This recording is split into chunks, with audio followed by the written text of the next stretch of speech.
Used to work a while ago at Intel for about 25 years, so I was out into Israel, I don't know, it seemed like 4 or 5 times every year, and this is the first time in 3 years that I've been back, and so it's, for me, it's a pleasure to be here more than it is for you to sit here and listen to me. I can testify to that. So, let me see, make sure, okay, here we go. So as I go in and get into this, there's really kind of, as we see it, kind of 3 major phases when it comes to AI, and the 3 fundamental layers of AI when it comes to silicon and really system design complexity. And really the first phase is one that I think in the industry we've been actively involved in kind of building out, and we call it kind of infrastructure AI. And this is really all about building the infrastructure that is needed to be able to generate essentially what everybody has come to know as kind of the LLMs of the day, and all of the structure that this consumes a tremendous amount of energy, a tremendous amount of effort. And it's all about trying to increase productivity. And that's really the whole point of kind of infrastructure AI, and the mass expense and effort and energy that's being poured in here is really with the promise and the hope for energy going forward and productivity. What's really exciting is the second phase, and it's fascinating to be a part of that, which is really the advent of what I call kind of the second horizon of what we call physical AI, and it's driven by really autonomy and senses. So whereas the first phase is all about infrastructure AI, building models, hoping to generate kind of the productivity that we're looking for, this second phase is really all about physical AI and trying to actually help improve the lives. And make no mistake, this phase is really going to transform, I think, how we live in terms of robotics, drones, really kind of edge AI, kind of personified, where this is kind of beyond the first phase. And then the third phase of AI, as we see it, will really be in the realm of life sciences, from DNA to rapid molecular design and the deep understanding of large life systems that no longer rely on prediction and iterative estimation. To get to the point where you can actually just simulate life sciences will be a tremendous cost savings. But these are kind of fundamentally the three kind of major phases, and you see just the expense. From a silicon standpoint, as you look out in 2030, roughly over $1 trillion going into just the silicon build-out, and really the first layer of infrastructure, we're well along that way, and you see now kind of the advent of the second phase certainly taking hold across the world. Now, as I look at the industry trends, as I see them that are driving kind of the semiconductor, TAM growth, there's kind of 4 trends that, that I see as I meet and kind of talk with companies and countries, and, there may be others but one definitely is disaggregation. By disaggregation, I mean, this is really, what you have is the incredible cost of advanced node silicon. It is now extremely expensive to design monolithic SoC designs on advanced nodes that are anywhere near, the size of a reticle. And it takes a very long time for silicon to mature. Large monolithic designs on advanced nodes, they're becoming increasingly rare and kind of unsustainable. And one of the ways in which companies in the industry is dealing with this is disaggregating and going to smaller, what we call chiplets, as a way to kind of manage this cost. So they take longer, the monolithic dies, they take longer to ramp up the yield curve. And if you look at wafer cost, today, nobody from TSMC hopefully is in the room, but I think, roughly as you look at like an N2 wafer, it can be upwards of $30,000 for an N2 wafer. Whereas as you look at kind of just a generation of, 10 years ago, wafer costs were roughly in the kind of $5,000 range. So a tremendous cost in silicon wafers. But thankfully, as silicon has become more expensive, packaging itself has become more advanced. So the ability to do more with advanced packaging has really helped unlock kind of the creativity of architects in the industry. We can now do things that we only dreamed of doing even a decade ago when it comes to designing products. So the other kind of mega trend is, obviously, this one doesn't take a genius to figure out, but is high-performance computing and AI, which brings forth kind of really new demands for compute performance, creating the new need for kind of new architectures. It's new memory. It's really how we process data. The compute paradigms are completely different. This is especially so with kind of all the advanced process implementations.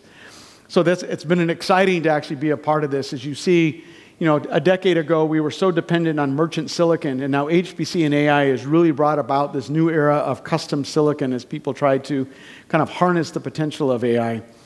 Now, the third kind of mega trend that I see is companies are very much, say, overwhelmed with their customers' need for segmentation. It's now no longer just one size fits all. The issue of dark silicon is a major contributor to silicon cost also, and many of the tier ones, even in the tier twos, companies can no longer afford to develop, for example, all of the IP that they need. They can no longer afford to kind of develop all of the designs. There's even a shortage of just the engineers available to be able to do all of this. So they need to focus more and more on what uniquely differentiates them, and then buy the rest more than they ever have before. And then the fourth kind of trend, and this one's fascinating, I think I was just talking with Avi a little bit about this at the beginning, is governments are now very conscious of the geopolitical environment today, and with the multitude of risks, as it relates to silicon. A big term that you hear with many governments now is this notion of silicon resiliency. How do they develop, how do they become independent in their own ecosystems, independent of the larger kind of global ecosystem? How are they able to kind of source their own needs when it comes to silicon dependence? They care intensely about silicon self-reliance. And in this increasingly complex geopolitical environment, investments are being made by governments across the globe to build resiliency. And you see this in every region of the world, more than we have ever seen this before. So going forward, so one of the things that's also interesting is if you look at a traditional data center, which used to be you look at a rack, multi-tenant, many tenants would actually exist on even kind of one blade, many different workloads. The data centers, they've progressed a long way since then. Now, away from the traditional high-performance compute virtualization to now they accommodate AI customers who they conduct training and inference on GPUs and XPUs at scale. Some of these models are developed and generated on an entire data center, dedicated to kind of just one tenant, potentially. So at factory scale, there are significantly large AI-dedicated nodes that are utilized, as I said, by fewer tenants for extended AI training tasks compared to the conventional data centers. And a compute node in an AI factory typically includes a CPU. So you have a CPU here that connects to accelerators like GPUs and NICs using standard protocols such as PCIe, CXL, NVLink chip-to-chip. It's another popular one. These accelerators, now they all require kind of customizations. So you can see, whether it's an AI accelerator or your CPU, memory is now, I come from a world where, 2 decades ago, the main cost in a data center was really kind of the CPU or the server. Now today, memory is probably more expensive than the actual compute itself. So you see the advent of, we see rapid innovation in LP and DDR and HBM, and the industry as it struggles with kind of the new kind of memory paradigm and these new algorithms on how to manage the sheer memory complexity and demand. So memory becomes a very important component of building out your AI factory. And then obviously all of the interconnect that connects your compute agents really to the accelerators. And I mentioned before whether it's PCIe, CXL, NVLink, and even here now you see many new standards. New standards kind of emerge, I joke, almost monthly. And as an IP provider, that gets hard to kind of keep up with, to kind of pick winners from losers, but much innovation is happening here. And then also as, we talked about kind of not only rack scale, but data center scale, scale out becomes critical when it comes to kind of all of the, you see the advent of UA-Link, NVLink, scale up, and you see scale up Ethernet or ESUN that was just announced by Broadcom and others. So scale out and scale up, scale out and scale out become fundamental. And what's also interesting is the data generation and the consumption patterns of these accelerators. They all differ substantially from the traditional high-performance multi-tenant workloads. And so you see a lot of tension within data centers and how to architect for AI itself going forward. Okay. So it's fundamental. So at Cadence, one of the things that we focused on intensely is making sure we have a very competitive and complete AI portfolio. as many of the companies are wrestling with these challenges on how to kind of design for AI factories. So fundamentally, advanced memory HBM, it's been important for us to be a leader in HBM in this context. And so we're working with leading all of the major DRAM providers. We have essentially when it comes to HBM, we're now working on, we've taped in one that will run at 16 gig. Right now we have 14.4 in the lab. We see, the industry has broadly adopted HBM3, but memory as this demand grows, HBM4, and now we're all working on HBM5. It's moving at a pace that's really quite breakneck.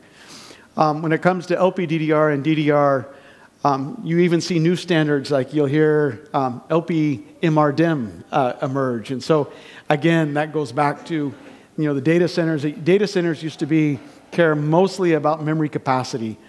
And so DDR was really kind of primarily due to its capacity, kind of the memory of choice. Now in data centers, you see they care intensely about LPDDR6. We're probably selling now more LPDDR6 as an IP than DDR into the data center. Power consumption is a first-order issue, and then as the capacity increases for LPDDR. But even so, we're running now LP6. We have LP6 now. We sell with customers at 14.4. We have LP6 going even much higher than that. As I said, the beat continues. And then also UCIe, we talked about disaggregation as a major trend.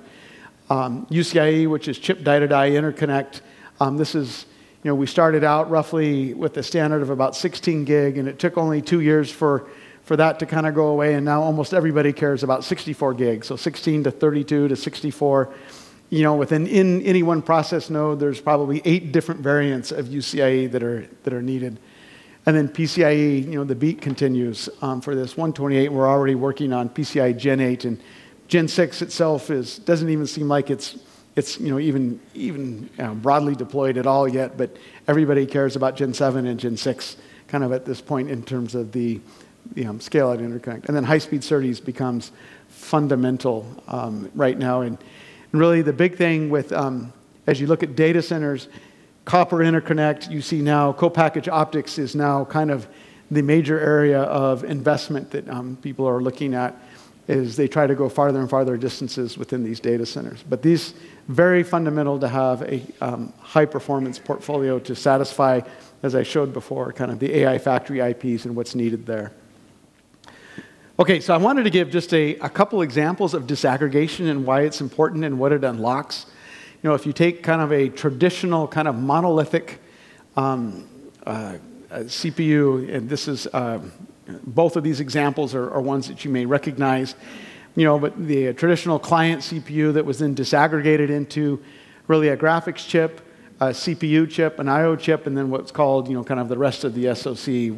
This is where all the other compute agents were included in here, like imaging and display and in memory fabrics. And so what was one chip became 4 chips, and actually 5 if you count the chip that they're all on a 3D IC kind of package. But what would happen then as you're able to kind of go the next generation, you're able to upgrade individual chiplets without having to redesign the other chiplets. And so your ability to create, solve this issue of segmentation that is a major issue, you can do this much faster. If you have a new CPU coming out, you can replace your CPU chiplet. You don't have to redesign the entire chiplet. If you have new graphics coming out, you don't have to redesign the entire platform.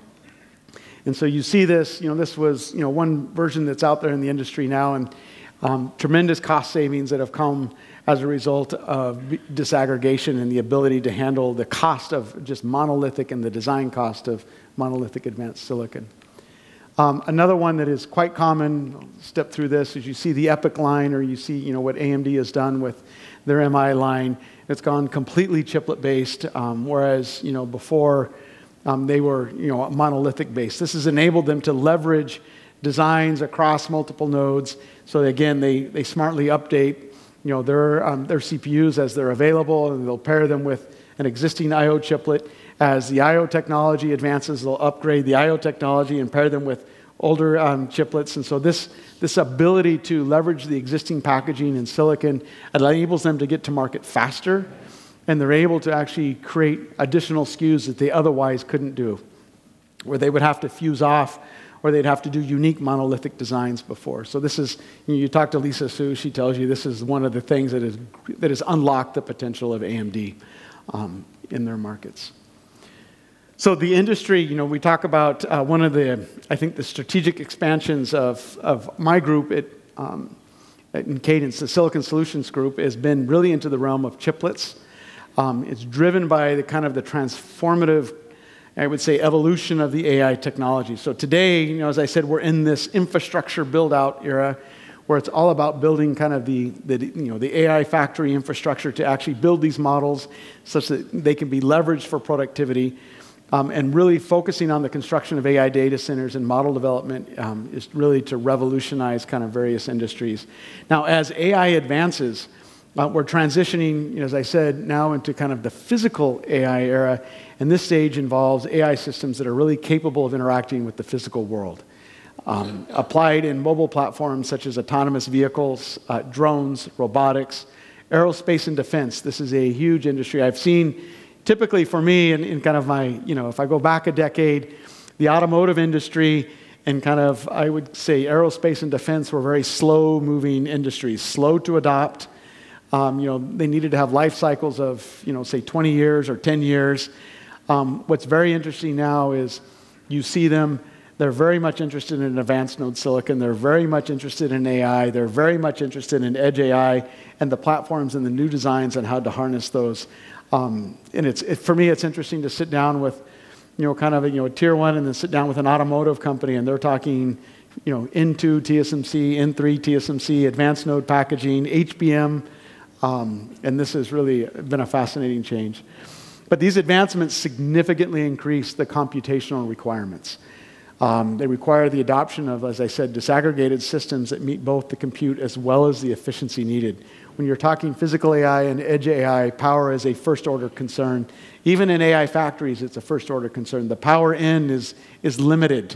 And so this is the insatiable need to be able to lower the power to increase more compute.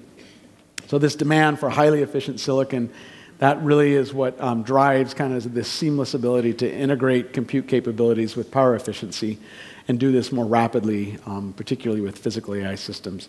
So we need a new generation of SoCs, is what this really means. And customers are looking to redefine their SoC to fit those needs, and customers are looking more and more to design their own SoCs as opposed to buy them from a merchant. They need custom silicon more than ever. So what we've seen, we've kind of come up with what we call kind of the 4 Cs framework, cost efficiency, customization, configurability, and of course an ecosystem wrapped around this to help customers kind of navigate this, and we call it, the Cadence ecosystem. So cost efficiency, really, you need to focus on, this allows companies, they need to focus on their value add. If it doesn't add value, but yet they need it, their time is not well spent focusing on that. So utilizing off-the-shelf chiplets for the remaining functionality, reducing your engineering costs. I'm getting a signal like here, we're coming down to the end here. But it becomes a big, very important. Now the Cadence ecosystem is one where we partner with companies like ARM, make sure we have the IP portfolio, also all of the EDA capabilities and third-party IP providers to actually help companies understand what they can do. And the complexity of design, I think if you've been in the industry for a couple of decades, you'll realize this. If you go back to the early 80s or late 80s, you cared mostly about functionality. Like, was it functional? And then you began to care about timing and then power. And now today, systems are so complex that thermal and mechanical and system level design constraints are all first order constraints. These are not second or third order. You have to be aware of these as you're designing. And then really quick, 2 slides here, we'll close, but agentic AI is promising kind of the next leap. Like as I said, there is an absolute shortage of engineers, so the industry is depending on the EDA kind of environment in an agentic AI on how to unlock this. And if you know anything about kind of the automotive space when it comes to safety and functionality, there's kind of 5 or 4 main levels of ASIL A, B, C, D. Well, we can think of agentic AI and IC design. It's really, we view it at Cadence as structured and a stage progression akin to kind of the automation levels in in the automotive space applied to kind of the EDA space. So the first level is all about reinforcement learning, and those tools we have out there, all of our EDA tools now have reinforcement learning as a part of them. And now what we're adding to all of the tools is kind of this level 2, where your ability to interact and communicate with your tools verbally, prompt engineering, as opposed to having to understand exactly how to drive the tools. And then eventually you'll get to agentic AI capabilities that we're adding, and even in my own team we're adding these now, is how to have the tools kind of drive each other in these flows, and how do you orchestrate the flows, and how do you create an AI agent to orchestrate the tools themselves. So really this is all critical as we try to kind of unlock the productivity needed going forward. So at Cadence, so we're excited to partner with all of you, to help build kind of the AI-driven future together, whether it's through an agentic AI portfolio of tools to emulation, prototyping tools that really are the envy of the industry, and of course a world-class portfolio of IP for the world's leading foundries across any foundry of your choice with controllers, processor IP, DSPs, embedded IP, and the like. We're really proud to be your partner kind of along this journey, and hopefully we can work together more. Thank you.